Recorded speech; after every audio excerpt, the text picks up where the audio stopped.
اي التحام الاقي لعيبه النادي الاهلي على الارض. اما بقى لعيبه نادي الزمالك بالنسبه لهم حياه او موت وعافيه وذوق. هتكسبوا وفوق يا عم طوال، هتكسبوا الماتش ده. اي في بدايه اي كوره في اول الماتش لاخر الماتش. السلام عليكم. الفيديو ده للعيبه نادي الزمالك اللي ان شاء الله عندنا مباراه مصيريه يوم السبت.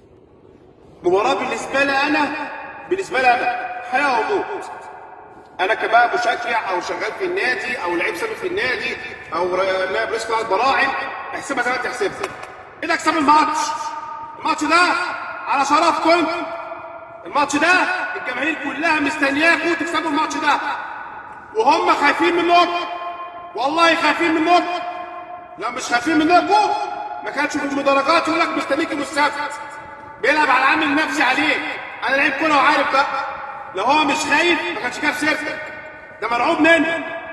مش كمالة فوق الناس شويه. ده علي معلول لما مش واقف بيعمل على روحه يا سيزو. ده علي معلول بيقعد يأدي فراغ.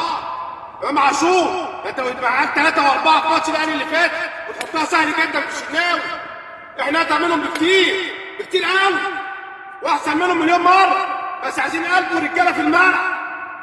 الماتش ياخد فرصه ليكم. ما تقولش بنضغط اللعيبه، ما بنضغطش اللعيبه. اللي بيلعب في انديه القمه لازم طول حياته بيلعب مضغوط. اللي مش عاجبه الكلام دوت ما يلعبش، ما ينزلش. الماتش ده في بدايته لغايه نهايته كل كوره فيها التحام الاقي لعيب النادي الاهلي على الارض كده يكسب الماتش. انا فهمني مين بقى كان بيلعب بقى؟ حاضري، وائل جمعه، حسام غالي، امام مدحت، خالد بيب. واحنا في الملعب كنا رجاله وضيعنا الدوري منهم. كل التحام دي احنا بناخد فرقه احنا اي التحام على الارض او فوق ده لعيبه رجاله. ضيعنا منهم الدوري ساعتها وكان بيتحايل علينا يبوسوا ايدينا. هم شغلهم بره الملعب، جوه المستطيل الاخضر ضعاف.